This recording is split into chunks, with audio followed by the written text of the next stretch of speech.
Ada di tengah-tengah kita, lebih utama dari segala sesuatu. Berbagi dalam kekurangan. Tetapi Elia berkata kepadanya, "Janganlah takut, pulanglah, buatlah seperti yang kukatakan. Tetapi buatlah lebih dahulu bagiku sepotong roti bundar kecil daripadanya, dan bawalah kepadaku. Kemudian barulah kau buat bagimu dan bagi anakmu." 1 Raja-Raja 17 ayat 13. Sahabat Iktus, ketika segala sesuatu berlimpah, mungkin saja seorang lebih mudah untuk berbagi kepada saudara yang lain. Tetapi bagaimana bila tidak ada kelimpahan? Malahan yang ada adalah fakta menghadapi kekurangan atau berada dalam keadaan yang sulit karena sudah tidak memiliki apa-apa lagi untuk berbagi. Bagaimana mungkin seorang dapat berbagi dalam kekurangannya? Sarfat adalah sebuah kota kecil antara Sidon dan Tirus. Pada masa pemerintahan Ahab, dunia sedang dilanda musibah kekeringan dan kelaparan yang hebat dan dahsyat selama 3,5 tahun. Bandingkan Lukas 4 ayat 25 dan 26. Kenyataan demikian pun dialami oleh janda yang berada di kota Sarfat. Namun yang luar biasa adalah di tengah keadaan kekurangan, ternyata ia masih dapat berbagi kepada orang lain. Pertanyaannya adalah, mengapa janda Sarfat ini bisa berbagi meski dalam kekurangan? 1. Keadaan kekurangan. Janda ini hidup dengan sangat berkekurangan. Ia hanya memiliki segenggam tepung dan sedikit minyak dalam sebuah buli-buli, ayat 12a. Ia tidak memiliki harta kekayaan yang cukup untuk membeli makanan dan kebutuhan hidup lainnya. Ia sudah mulai berputus asa. Katanya, "Dan sekarang aku sedang mengumpulkan 2-3 potong kayu api.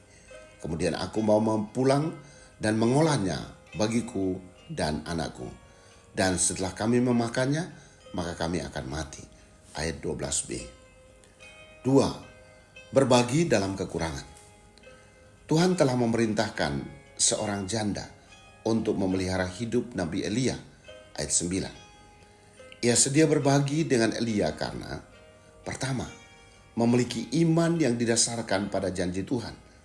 Ayat 13 dan 14. Kemungkinan janda ini salah satu dari 7.000 orang yang tidak menyembah Baal, yang dilindungi Tuhan dari kejaran Isabel yang ingin membunuh mereka. Pasal 19 ayat 18. Kedua, memiliki ketaatan kepada apa yang dikatakan Tuhan. Ayat 15. Ia berbuat seperti yang dikatakan Elia. Sebuah ketaatan tanpa memikirkan untung ruginya. 3. Akibat bagi yang berbagi dalam kekurangan. Ada 3 berkat yang diterimanya karena ia telah menjadi berkat dalam kekurangan. Pertama, dalam hal makanan. Ayat 15 bagian B, ia dipelihara oleh Tuhan melalui sebuah mujizat. Segenggam tepung dan sedikit minyak dalam sebuah buli-buli tidak pernah habis. Kedua, kebutuhan hidup jangka panjang tercukupi. Dalam kurun waktu yang ditentukan Tuhan, ia dipelihara kebutuhan hidupnya. Ketiga, anaknya perempuan yang semata wayang dibangkitkan dari kematian oleh Tuhan melalui Nabi Elia. Ayat 23. Sahabat Iktus yang dikasihi Tuhan, dalam keadaan seperti apa aku pada saat ini?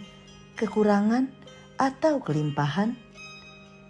Kepada siapa aku harus berbagi dalam keadaan sulit seperti ini? Berkat apa yang disediakan Tuhan bila aku mau berbagi? Tuhan Yesus, aku sedang mengalami situasi yang sulit saat ini, dan aku merasa bahwa aku harus memperketat pemakaian keuanganku dari waktu ke waktu. Tetapi firman Tuhan hari ini berbicara tentang berbagi dalam kekurangan, dan aku mau taat.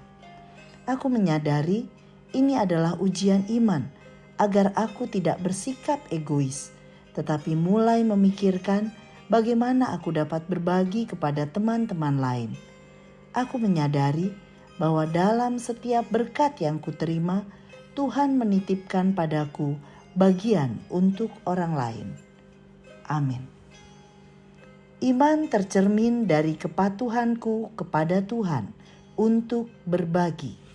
Kristuslah yang harus ku beri.